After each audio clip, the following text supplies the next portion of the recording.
રાજસ્થાનના કાશ્મીર તરીકે ઓળખાતા માઉન્ટ આબુમાં પ્રવાસીઓનો જમાવડો જોવા મળી રહ્યો છે। અહીં કડકડતી ઠંડીમાં વાહનો પર બરફના થર જામ્યા છે। પ્રવાસીઓ મોસમનો પહેલો બરફ જોઈને રોમાંચિત થઈ ગયા છે। માઉન્ટ આબુમાં મોડી રાતનું તાપમાન -2 ડિગ્રી નોંધાયું। ક્યારેક આવતી આ કડકડતી ઠંડીથી બચવા લોકો બોનફાયરનો સહારો પણ લઈ રહ્યા છે।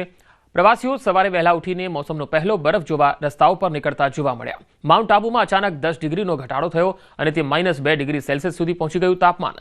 નખી તળાવ અને ગુરુ શિખરમાં માઇનસ તાપમાનને કારણે વાહનો પર બરફ દેખાઈ રહ્યો છે।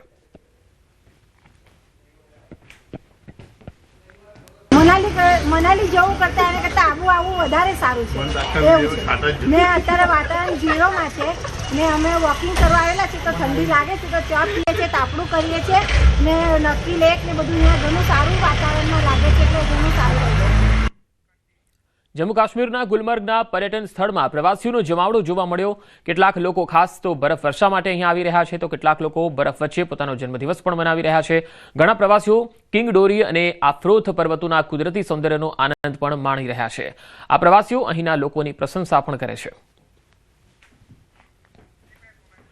જમ્મુ કાશ્મીરના ગુલમર્ગ અને આસપાસના જે પ્રવાસન સ્થળો છે જ્યાં બરફ જામ્યો છે ત્યાં લોકો આ પહાડી વિસ્તારો અને જે બરફ વર્ષા છે તેનો આનંદ લેતા જોઈ શકાય છે। પ્રવાસીઓ અહીં પોતાનો ઉત્સવ મનાવવા પણ આવી રહ્યા છે, જન્મદિવસ મનાવવા પણ આવી રહ્યા છે, પરિવાર સાથે પણ આવી રહ્યા છે।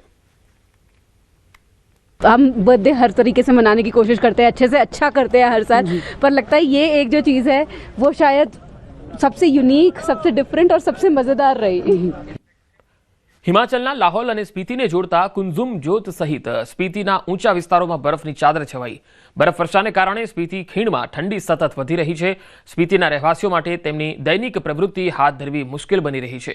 ઝરણાઓ થીજી રહ્યા છે। પ્રવાસન વ્યવસાય સાથે સંકળાયેલા હોટલ રેસ્ટોરન્ટ માલિકોને પાણી ડોલમાં ભરીને રાખવું પડી રહ્યું છે। સ્પીતિમાં -5 ડિગ્રી સેલ્સિયસથી ઘટીને તાપમાન -12 ડિગ્રી સેલ્સિયસ થઈ રહ્યું છે।